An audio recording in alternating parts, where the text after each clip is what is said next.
The small fleet of human ships moved quietly through the darkness of space. Captain John Miller stood on the bridge of the U.S. Reliant, watching the three transport ships on his view screen. The Dauntless, Taurus, and Meridian carried supplies that the people on Horizon Colony needed to survive. "Status report," Captain Miller said. "All systems normal, sir," replied Officer Lisa Turner at the communication station. "Wait, I'm picking up some strange readings from the asteroid field." Miller walked to her station and looked at the screen. "Sensor ghosts. We've seen them before in asteroid fields." Lisa frowned. "These look different, sir. The pattern isn't random." "Keep an eye on it," Miller said, returning to his captain's chair. "Estimated arrival at Horizon?" 6 hours, Captain," answered the pilot. The convoy continued through space. The U.S. Reliant was a small frigate with just enough weapons to scare off pirates. Nobody expected real trouble in this peaceful part of space. Lisa's station beeped again. "Sir, those readings are getting stronger." Before Miller could respond, the tactical officer shouted, multiple ships emerging from the asteroid field. 5 alien vessels appeared on the view screen. They had sharp angles and glowing red lines across their dark hulls. "Raise shields. Open a channel," Miller ordered, keeping his voice calm. "No response to hails, sir," Lisa said. "Send identification and peaceful intent signals on all frequencies." The alien ships spread out in an attack formation. The lead ship fired a beam of energy that cut through space toward them. "Evasive action," Miller yelled. The beam struck the Reliant's shields, which flared bright blue before failing. The ship shook violently. Sparks flew from control panels. "Shields down." They knew exactly what frequency to target. The tactical officer shouted. Miller hit the fleet-wide communication button. "All transport ships, emergency jump to safety coordinates." Now, the aliens fired again. This time, the beam hit the Dauntless. The transport ship exploded in a ball of fire and debris. "Get those civilian ships out of here," Miller ordered as the Reliant moved between the aliens and the remaining transports. The Meridian's engines flared as it attempted to jump to safety, but 2 alien ships cut it off. The transport didn't stand a chance. "Taurus is powering up its jump drive," Lisa reported. Miller nodded. "Cover them. All weapons, fire at will." The Reliant's guns blazed, hitting one of the alien ships. It wasn't enough to destroy the vessel that created a distraction. "Sir, we've lost weapons control," the tactical officer said. "Engine room reports critical damage." Miller saw the Taurus flicker and disappear as its jump drive activated. At least one ship got away. "Send a distress signal to Earth Command. Include all sensor data about the attack," Miller ordered. Lisa worked quickly at her console. "Transmitting now, sir." The alien ships surrounded the Reliant. The ship shook with each new hit. "Engine room reports containment failure. We have 5 minutes before core breach." The engineer's voice came through the speakers. Miller looked at his crew. Good people who trusted him. He made his decision. "All hands, abandon ship, get to the escape pods." "What about you, sir?" Lisa asked. "I'll make sure the distress signal gets through," Miller said. "Now go." As his crew rushed to the escape pods, Miller took manual control of the damaged ship. The aliens had begun to board the Meridian. They clearly wanted something. Miller set a collision course with the largest alien vessel. With the core about to breach, the Reliant would make one hell of an explosion. On the Taurus, Navigator Paul Wilson watched through a rear-view screen as the Reliant rammed into the alien ship. The explosion lit up space like a new star being born. Wilson clutched the data drive containing sensor readings of the unprovoked attack. As the sole surviving officer, he had to get this evidence back to Earth. Humanity needed to know what had happened here. The Taurus jumped again, leaving behind the wreckage of the convoy. The attack was over, but Wilson knew something much worse had just begun. Admiral Samantha Collins stood in Earth's Central Command as officers rushed around her. The large screen on the wall showed the damaged Taurus limping toward Earth. The ship had taken 3 emergency jumps to get home, pushing its engines beyond safe limits. "How many survivors?" she asked. 42, Admiral," an officer replied, "including navigator Paul Wilson, the only surviving senior crew member." Collins closed her eyes for a moment. 3 ships destroyed, hundreds of lives lost. When she opened her eyes, her face was hard. "I want Wilson in my office as soon as they dock." 2 hours later, a tired man in a wrinkled uniform stood before her desk. Paul Wilson looked like he hadn't slept in days. "Sir, I brought the sensor data," Wilson said, placing a small drive on her desk. "Captain Miller made sure it was transmitted, but I kept the original." Collins nodded. "Tell me what happened. Everything you saw." Wilson described the attack in detail. The alien ships had appeared suddenly and fired without warning or provocation. Their weapons had somehow known the exact frequency of human shields. "They knew how to hurt us," Wilson said. "It wasn't random." After Wilson left, Collins called an emergency meeting of the Security Council. The room filled with military leaders and government officials. "The aliens have been identified as the Vexari," Collins announced. "Diplomatic Officer Ryan Garcia has attempted to establish contact with them, but received no response." She nodded to Intelligence Officer Kate Davis, who stood up. "Analysis of the attack shows the Vexari used weapons specifically designed to counter our shield technology," Davis said. "We believe they've been studying us for some time." General Eric Johnson slammed his fist on the table. "This is an act of war. We must respond with force." Ambassador Laura Martinez shook her head. "We should try diplomatic channels again. There might be a misunderstanding." 3 other outposts have gone dark in the past month," Collins said quietly. The room fell silent. "We thought it was communication issues. Now I'm not so sure." President Calvin Hayes entered the room, and everyone stood. "At ease," he said, taking his seat. "I've reviewed the evidence. I've authorized a reconnaissance mission into Vexari space. We need more information before deciding our next steps." The stealth cruiser U.S. Phantom departed Earth the next day. Captain Steve Morgan and his crew had orders to observe only, not to engage. 7 days passed with no word from the Phantom. Collins was in her office when the secure channel activated. "Admiral, this is Captain Morgan. We're transmitting on encrypted frequency. What we found, it's worse than we thought." The screen showed images that made Collins' blood run cold. Human ships captured intact, outposts converted to labor camps, civilians behind energy barriers, forced to work. "There are at least 6 camps like this," Morgan reported. "And Admiral, they're building something big." The final images showed an enormous Vexari shipyard. Dozens of warships were under construction. "Based on their trajectory and the intelligence we've gathered, they're aiming for our core worlds," Morgan said. "This wasn't a random attack. It's the beginning of an invasion." Collins immediately called the president. Within an hour, the Human Alliance Emergency Beacon summoned representatives from all colonies to Earth. As ships from across human space arrived, Collins prepared her report. Lieutenant Commander Olivia Parker approached her with more bad news. "Admiral, we've analyzed communication patterns over the past 3 years," Parker said. "The Vexari have been probing our defenses, testing our response times. The Convoy attack wasn't the beginning. They'd been preparing for this war for years." Collins looked out the window at the gathering ships. Humanity had enjoyed peace for generations. That peace was over. "Alert all commands," she said. "We are now at war." Representatives from every human colony filled the great hall of the Human Alliance. The room buzzed with nervous voices.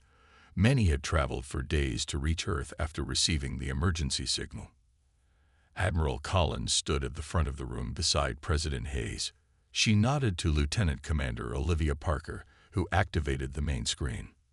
"The Vexari have been watching us for years," Parker said. "Images of alien ships appeared, hidden near human outposts. They studied our defenses, our communication patterns, our shield frequencies. The attack on the convoy wasn't random. Dr. Alan Murphy, a man with tired eyes and rumpled clothes, stepped forward. I studied the Vexari biology from samples recovered from previous encounters, he said. They don't think like us. Their brains process information differently. They see our expansion as a threat, even though we never entered their territory. Fleet Admiral Daniel White rose from his seat. I've activated the war protocols. All ships are being recalled and prepared for combat. But we need more than just ships. Chief Engineer Frank Wilson moved to the front, carrying what looked like a small box. We've developed new shield technology, he said. It changes frequencies randomly.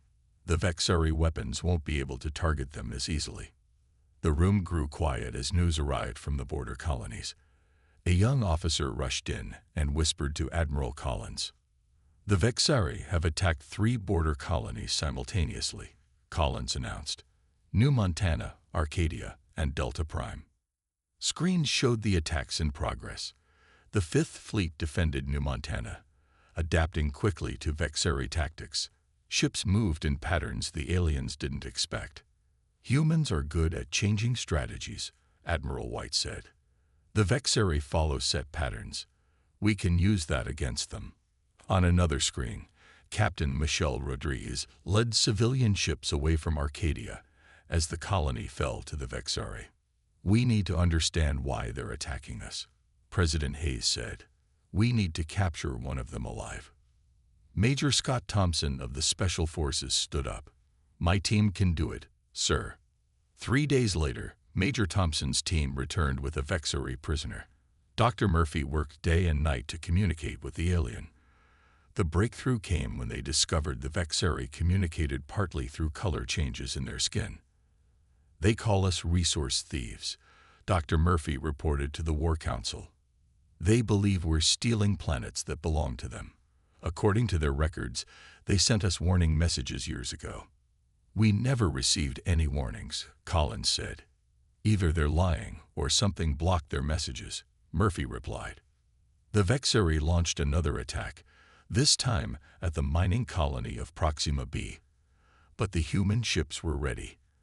The new shields worked, and the Vexari weapons weren't as effective. They're falling back, reported the commander of the defense fleet. Collins turned to President Hayes. We need to take the fight to them. Show them we're not easy targets. Agreed, Hayes said. But we need a plan. Supreme Commander Jason Price, newly appointed to lead the war effort, stepped forward. I have a plan, he said. Operation Thunderstrike. We hit their forward bases, disrupt their supply lines, and capture their technology. Dr. Nicole Evans and her team can reverse engineer their weapons. What about the civilians they've captured? Asked Ambassador Martinez. Phase 2 includes rescue operations, Price said. Captain Brian Harris will lead the first strike with the U.S. Valiant. It's been equipped with our new countermeasures. The Council approved the plan. As the meeting ended, Collins received a message from Lieutenant Amy Foster, who had been analyzing Vexari communications. Admiral, Foster said, I found something strange. The Vexari are receiving reports about human aggression that never happened. Someone is feeding them false information. Collins frowned. Keep digging. Find out who's manipulating them. As preparations for Operation Thunderstrike continued, Collins couldn't shake the feeling that there was more to this war than they understood. Someone wanted humans and Vexari to fight. The question was, who? Captain Brian Harris stood on the bridge of the U.S. Valiant. His ship led a group of 5 vessels toward the Vexari outpost. Each ship had been fitted with the new shield technology created by Dr. Nicole Evans and her team. All ships report ready, Captain, said his first officer. Begin Operation Thunderstrike, Harris ordered. The human ships dropped out of jump near the Vexari outpost. Alarms sounded immediately on the enemy base. Vexari ships rushed to defend their position. They're firing, reported the tactical officer. Harris watched as the enemy beams hit the Valiant's new shields. The energy scattered harmlessly. Shields holding at 95%, the officer said with a smile. The new tech works. Return fire, Harris ordered. Target their weapons systems first. The battle lasted less than an hour. Without their advantage of knowing human shield frequencies, the Vexeri ships couldn't stand against the more maneuverable human vessels. The outposts surrendered when the Valiant threatened to destroy their life support systems. "This is our first victory," Harris said as human troops secured the base. "But it's just the beginning." Back on Earth, Supreme Commander Jason Price received news of the successful attack. The Valiant reports minimal damage, an aide told him. They've captured the outpost intact with all its data systems. Price nodded. "Send in Lieutenant Foster's team. I want every bit of information from those computers." Lieutenant Amy Foster and her intelligence team arrived at the captured outpost 2 days later. They worked around the clock, breaking into Vexeri systems and translating their data. Foster found something strange in the communication logs. "Sir," she called to Harris, "you need to see this." She showed him messages the Vexeri had received. They contained detailed reports of human ships attacking Vexeri colonies, killing civilians, and stealing resources. The reports included images and video. "None of this happened," Harris said. "These are lies." "Yes," Foster agreed. "Someone wants the Vexeri to hate us." The information was sent to Earth. Admiral Collins called an emergency meeting with Commander Price and President Hayes. "The Vexeri think they're defending themselves against us," Collins explained. "They've been fed false information for years." "Can we prove to them they've been lied to?" asked Hayes. "We're working on it," Collins said. "But first, we need to secure the Procyon system. Our forces are already engaged there." The battle for Procyon became the largest space conflict humans had ever fought. The human fleet, led by Admiral Collins herself, faced a Vexeri force 3 times its size. Strategist Kevin Wright had developed a new tactic for the battle. Human ships projected false sensor readings, making it appear they were in multiple places at once. "The Ghost Fleet is working," reported a communications officer. "The Vexeri are dividing their forces to chase ships that aren't there." Major Linda Peterson's Marine units boarded disabled Vexeri vessels, capturing them instead of destroying them. Each ship provided more intelligence and technology. When the battle ended, humanity had secured the entire Procyon system. More importantly, they had freed 3,000 human captives from a labor camp on one of the moons. "The tide is turning," Admiral Collins told her officers. "But we need to move quickly. Lieutenant Foster has discovered more evidence of manipulation." Foster had found hidden code in Vexeri communication systems. The code changed certain messages and created false reports of human aggression. "Someone wanted this war," Collins said. "And I think I know why. Our long-range scouts have detected another species at war with the Vexeri. They're called the Moraki, and they might have information we need." Collins ordered a diplomatic mission to contact the Moraki. As humanity prepared to push into Vexeri space, a new question arose. Who was the real enemy in this war? The human scout ship moved silently through space, its engines dark, using only momentum to drift toward the edge of Vexeri territory. On the bridge, the crew watched in silence as another battle unfolded on their screens. "Those aren't Vexeri ships fighting the Vexeri," said the captain. "That's a species we've never seen before." The scout returned to human space with recordings of the battle. Admiral Collins studied the footage with great interest. "The Moraki," she said. "They've been fighting the Vexeri longer than we have." Diplomatic Officer Ryan Garcia prepared for first contact with the Moraki. His ship approached their territory under a flag of peace. To everyone's surprise, the Moraki responded immediately. "They'd been waiting for someone else to contact them," Garcia reported back to Earth. "They suspected something was wrong with the Vexeri too." The Moraki ambassador, a tall being with blue-gray skin, met with Garcia on a neutral space station. The translator worked hard to convert their musical language. "The Vexeri attacked us without warning," the Moraki said. "They claimed we destroyed one of their trade convoys, but we did no such thing." Garcia felt a chill run down his spine. The same thing happened to us. Admiral Collins authorized a joint human-Moraki intelligence operation. Commander Peter Jackson led the human team, working with Moraki experts to piece together the puzzle. "Look at these attack patterns," Jackson said, pointing to a map showing both human and Moraki space. "The Vexeri attacked border areas of both our territories at the same time. They couldn't have started two wars by accident. The breakthrough came when Captain Julius Sanders of the science vessel Galileo discovered something strange and captured Vexeri communication equipment. There's a device hidden inside their systems," she reported. "It's not Vexeri technology. It's more advanced." Dr. Murphy examined captured Vexeri prisoners and found tiny implants near their brains.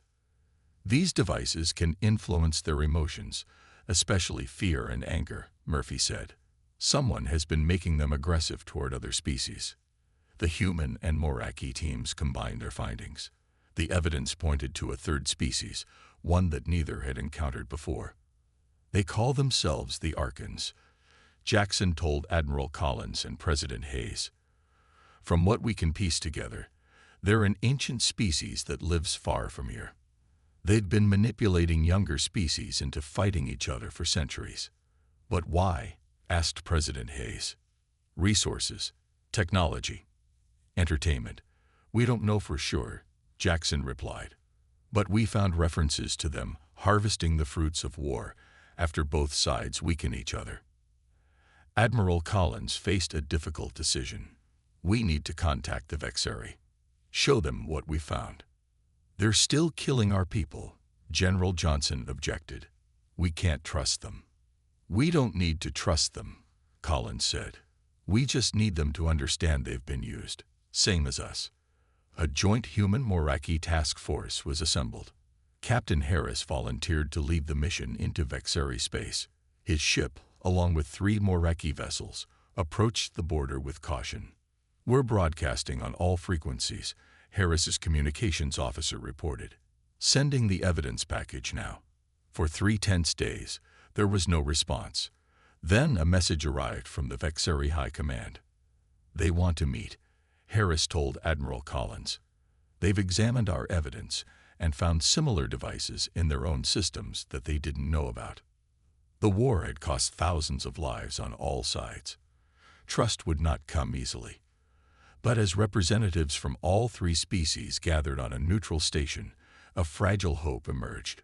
"The Archons believed they could make us destroy each other," Admiral Collins told the assembled delegates. "Instead, they've given us a common enemy." The Vexeri High Commander, a scared veteran of many battles, looked at Collins across the table. "We have been deceived," he said simply. "The true war is yet to come." The ceasefire held, but barely. After years of fighting, many humans and Vexeri still distrusted each other. Admiral Collins watched as representatives from all 3 species gathered in the command center of Earth's largest space station. "We call ourselves the Joint Species Task Force," Collins said.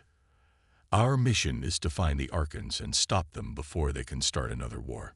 Chief Science Officer Heather Allen presented her latest invention. "This device can detect Archon technology," she explained. "We've found their influence devices in places we didn't expect, even in some of our own systems." Captain Steve Morgan stepped forward.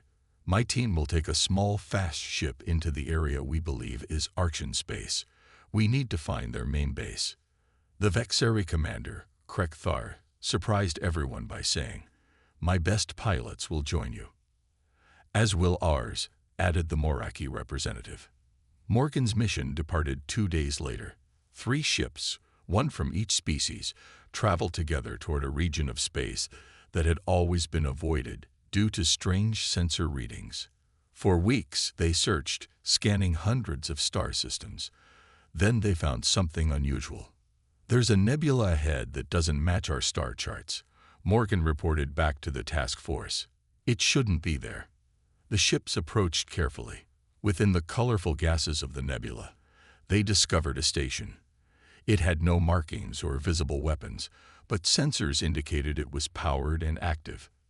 "This is an Archean monitoring station," Morgan said after scanning it. "They've been watching all three of our territories from here." Admiral Collins authorized an assault on the station. Major Scott Thompson led a team of human special forces, joined by Vexari and Moraki soldiers. Their ships approached the station under stealth. "No signs they've detected us," Thompson said as his team prepared to board the station. "Remember, we need their data more than we need to destroy the station." The boarding team cut through the station's outer hull and entered. Inside, they found strange technology, unlike anything they had seen before.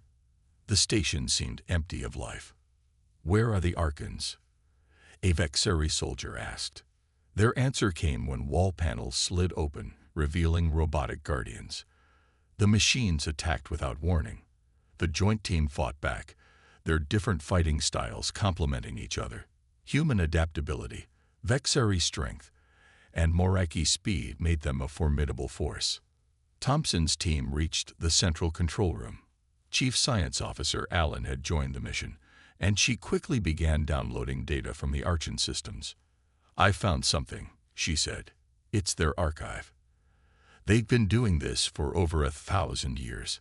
The screen showed images of dozens of species fighting wars across the galaxy, all manipulated by Archean interference. "They study how different species fight," Allen explained. "Then they use what they learn to improve their own military technology.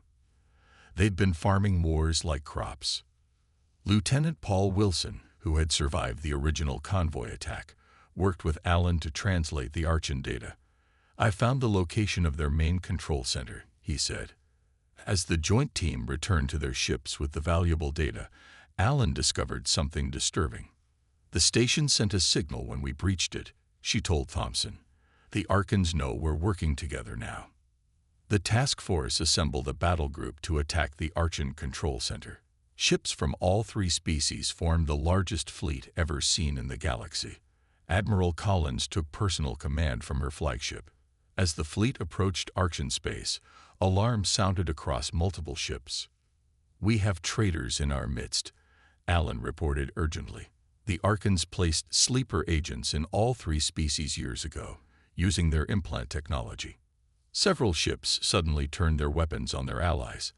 The battle against the Archons had begun, but first they would have to fight their own. Chaos erupted in the Allied fleet as compromised ships turned their weapons on their allies. Admiral Collins quickly took control of the situation. "All vessels, implement protocol blackout," she ordered. "Shut down all non-essential systems and switch to manual controls." Dr. Evans had prepared for this. Her team had developed a way to block the Archean control signals that activated the sleeper agents. "Broadcasting anti-Archean frequency now," Evans reported from her lab on the flagship. The affected crew members across the fleet collapsed as the signals controlling them were cut off. Ships stopped firing on their allies, but the damage was done. Several vessels had been destroyed or damaged. "The Archons have revealed themselves," Collins told the fleet commanders. "They know we're coming." Despite the setback, Collins pushed forward with the attack. The Allied fleet approached the Archean homeworld, a planet surrounded by massive defense platforms. They'd never had to defend themselves before, Collins told Captain Harris, who now commanded the flagship U.S. Defiant. "They've always let others fight for them." The Archons sent automated defense ships to attack the fleet. These ships were more advanced than anything the Allies had seen before, but they followed predictable patterns. "They don't adapt," Harris noted as he watched the battle unfold. "They expect their technology to be enough." Human pilots quickly learned the patterns and shared their findings with the Vexari and Moraki. Together, they developed tactics to counter the Archean defenses. "This is why they study wars," Harris said. "They don't know how to improvise." Captain Harris led the Defiant in a bold maneuver, finding a gap in the Archean defenses. A squadron of ships followed him through, approaching the planet's surface. Dr. Evans and her Vexari counterpart had created a broadcasting system that could override the Archean control signals on a planetary scale. They just needed to reach the main control tower on the surface. Major Peterson, "You're up," Admiral Collins said. Major Linda Peterson led the ground assault, commanding a force of human, Vexari, and Moraki troops. They landed near the control tower and fought their way through Archan defenses. They relied too much on their technology. Peterson observed as her team adapted to the Archan weapons. They don't know how to fight when their plans fail. The Allied forces reached the control tower. There, for the first time, they saw the Archons themselves. They were tall, thin beings with pale skin that seemed to glow from within. "Why do you attack us?" asked an Archan elder, its voice translated by computers. "We have guided the evolution of warfare for millennia. You've caused the deaths of millions for your own benefit," Peterson replied. "It is necessary," the elder said. "We harvest the knowledge of war from lesser species. It is our right." While the elder spoke, Dr. Evans activated her broadcasting system. Across the planet, Archan control systems began to shut down. "You have no right to make others fight your wars," Admiral Collins said as she arrived with reinforcements. "And now it's over." The Archons surrendered as their technology failed them. Without their ability to control and manipulate others, they had no defense against the combined might of the three species they had turned against each other. 1 month later, President Hayes addressed representatives from all three species on Earth. "The war that began with an attack on a human convoy has ended," he said, "but something new has begun." The leaders signed the Archan Accords, creating a mutual defense pact between former enemies. The agreement established a joint patrol force and opened borders for peaceful trade. On a hill overlooking the ceremony, Paul Wilson stood before a memorial to those who died in the original convoy attack. "They never knew what they started," he said to Captain Harris, who had joined him. "Look what's come from it," Harris replied, nodding toward a ship landing nearby. It had a mixed crew of humans, Vexari and Moraki. On its side was a new emblem: 3 stars, linked together. Below, its name gleamed in the sunlight: U.S. Unity.